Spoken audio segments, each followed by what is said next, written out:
Hey guys, it's me, SGT Nickel again, and today I'm going to tell you my 22 story. Um, it was a few years ago. I just bought this firearm that's right behind me. It's a Remington VTR 597.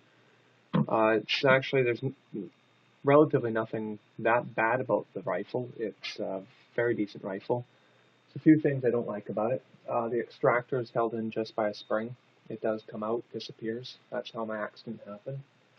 This This piece, the piece you grab to hold the bolt back, just comes out like that. I don't understand that. So those are the couple things I don't too much like about it. Other than that, it's an extremely accurate gun. Done me well, other than the one mishap I had basically the first night I got it. Went out, did practice shoot with it, just after cleaning it. The manual that came with the package was the one for the conventional rifle, not the VTR. Doesn't explain anything about the hold open action. Um, I pulled it back. The extractor, of course, had fallen out first time using it, and there's a round in here. It sits a little lower, sits down here. It doesn't sit up here like most guns that I've had do. So it was dark out, bad lighting. I've got lots of lights up right now to help illuminate what I'm doing, but generally speaking, my place used to be pretty dark. It was a different house, and so anyway, and I couldn't hold this open, didn't understand it, and I made one big mistake by grabbing the firearm by the muzzle. Really dumb, and I guess something caught the trigger, and it basically fired that one round that was in the chamber right through my finger. There's no magazine in it, but as you can see in the picture right here, and going to the next, there's the exit wound. This is after it got stitched, and a day later.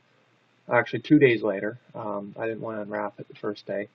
It was a real mangled mess. My finger was sitting sideways. Um, it was all braced up. Basically 6 months of healing. He wanted to do all these bone grafts, the doctor. I refused. Made him just stitch the back up and then keep it in a splint. And that's all I did. Drained it through the entrance wound. There's a little dot that I don't know there. That works a bit better. It's a little dot you can see. And this was almost 2 years ago. There's a big crater in my middle finger. I can bend it about that much. So anyway, I really lucked out. It could have been way worse. A lot of people misunderstand anyway, their understanding of a 22 quite isn't what it is. A 22 can be lethal still up to 3 kilometers or 2.5 kilometers, and depending on whether it's a long, short, or magnum. So it's just basically a piece of metal flying at high velocity. So that's something to keep in mind about 22. It's not your BB gun. It ain't a pellet gun. It ain't a rifle, air rifle. This went right through my finger, went right through the window, went right through my deck, and kept going. So just explains how dangerous they can be. I did relatively everything safe other than grabbing the firearm by the muzzle. And obviously I had a malfunction with the extractor. I sent the Remington in to get fixed when I realized what had happened. They were really good about it. They fixed it. It was sent back I think within a week and a half. I was extremely impressed with the speed of delivery. I'm not bitching at Remington. I'm not bitching at the rifle. Nothing. I take full responsibility of my own actions. Um, it was what it was, and I'm extremely lucky. Just wanted to explain a bit of that. As you can see, it's the 22. This is the exact same round I put through my finger. It's a copper jacket hollow point. The round blew up in a bunch of pieces as it went through my finger, taking all the bone in the midsection out. I called 911. It took 45 minutes before the cop could arrive. That's fast. I'm out in the boonies. And then it was about another hour for the ambulance. So luckily I had my first aid for gunshot wounds. I knew what to do. I was able to stop the bleeding, get under control, and do everything I had to do to stop from bleeding out, basically. So lucky. I thank the Seaforth cadets for giving me that. These are just various 22 rounds that have actually gone through something. You can see this one's really mushroomed. That one hit a metal object. I've got a piece of the one that actually went through my finger. It's this mangled up piece of copper with lead. That's just a piece. I pushed that piece out with my own finger.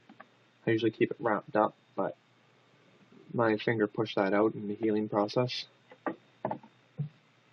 And the rest of the lead went out. Here's another one. I shot a mink with this one. It just curled up in a little ball as it went through the head and caught up in a box behind. Big wood box I had behind the mink. The mink was running around the chicken coop. Here's another one. I found this one just out on the range. Just picked it up. I usually sort of pick up some rounds just as an example to show the ballistics. Just sort of hobbies, I guess. And I got the trigger locks right here. Keep it unlocked. The BT 597 comes with a 10-round magazine. I went out and got the 30-round extended mag. The nice thing about 22s in Canada is that there is no ammo capacity law for rifles. You can have as much ammo in there as you want. It just gets pricey with more shots you're doing. I only use this at the range. I rarely do anything else with it. Occasionally take care of the odd, exterminate the odd vermin, but generally speaking, it's just most of my range gun.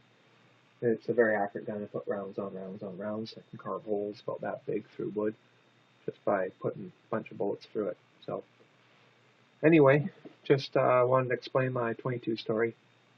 There's the two pictures. It's pretty nasty. So always keep in mind, assume every rifle's loaded. Never grab it by the dangerous end. I learned the hard way. Well, thanks for watching. You can feel free to comment, post your stories. Alright, thanks for watching.